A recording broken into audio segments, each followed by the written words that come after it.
If there's one thing Thanos likes almost as much as collecting Infinity Stones, it's collecting children. Only Thanos isn't as interested in raising the next generation as he is in raising an army. Today we're going to be talking about a powerful member of the Black Order known as Proxima Midnight. We'll let you know more about this powerful character and see if you noticed the comic book reference in Avengers Infinity War. But before we delve into the backstory of Proxima Midnight, make sure to click on the subscribe button for the latest MCU videos from CBR. Let's get started. If you thought your parents put a lot of pressure on you as a kid, just consider what it must have been like to be raised by Thanos. His brutal parental regime goes far beyond simply not handing out participation trophies. He constantly pitted Gamora and Nebula against one another and replaced Nebula's body parts with robotic parts whenever she lost. Needless to say, some of the people who despise Thanos the most are the ones raised by him. But his horrible methods have produced some extremely exceptional fighters, some of whom remain loyal to the Mad Titan. These elite warriors are known as the Black Order, or the Children of Thanos. During Avengers Infinity War, we got to see some members of this group helping Thanos fight his enemies in pursuit of the Infinity Stones. In the comic books, we learned that Proxima Midnight is one of the most lethal members of the Black Order, and she's one we've seen going after Infinity Stones before in the comic books. But there's one important element of her backstory we only saw a brief hint of during her appearance in Infinity War. In the comic books, Proxima Midnight is married to her fellow Black Order member, Corvus Glaive. Hey, at least they don't have to worry about which side of the family to spend holidays with. As dangerous as Proxima is, she claims Corvus is the greatest general the Earth has ever seen. According to co-director Joe Russo, the backstories of the Children of Thanos were supposed to be explored in the movie. But, and we know this is going to sound shocking, there were just too many characters in Infinity War. By the time they had finished introducing characters, the movie was about 75% over, so needless to say, this plan got scrapped pretty quickly. But the Russo brothers did want to include a nod to the romantic relationship between Proxima Midnight and Corvus Glaive in the movie. We saw the two Black Order members travel to Scotland in order to ambush Vision and Scarlet Witch. During that battle, Corvus lands a blow on Vision, but is seriously wounded by Black Widow in return. When Corvus gets stabbed, Proxima reacts strongly. In fact, she has a much more severe reaction than one would have expected from a seasoned warrior. According to the Russo brothers, this was meant to convey the fact that Proxima Midnight and Corvus Glaive were actually a married couple. While the Russo brothers believe they made the right call, they acknowledge that many fans were disappointed by the lack of Black Order backstory. However, they didn't want the characters to end up overshadowing the main villain Thanos, so the decision was made to keep them in the background.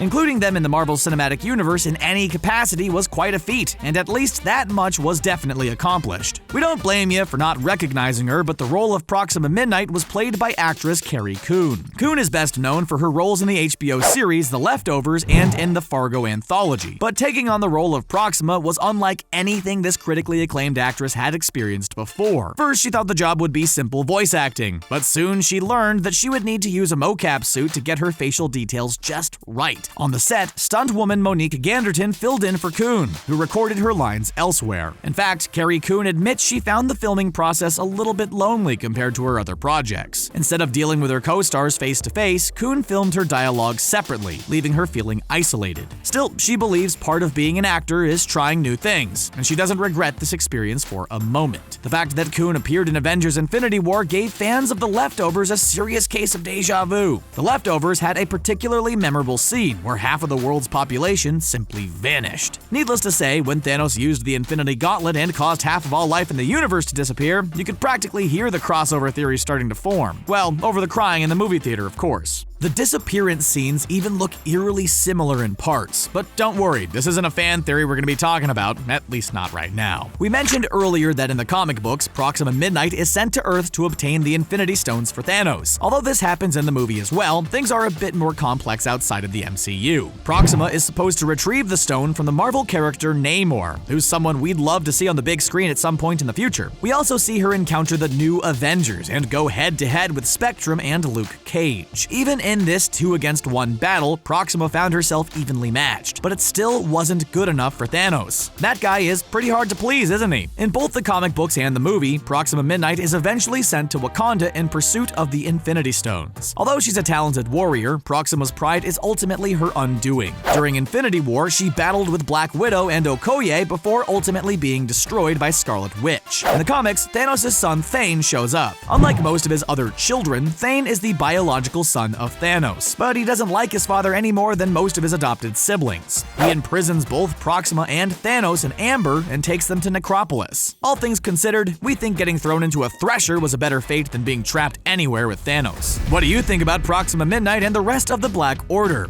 Should they have gotten more screen time in Avengers Infinity War, or was the movie complicated enough? Tell us what you think in the comments section below, and then click on that subscribe button for more MCU videos from CBR. Thanks for watching.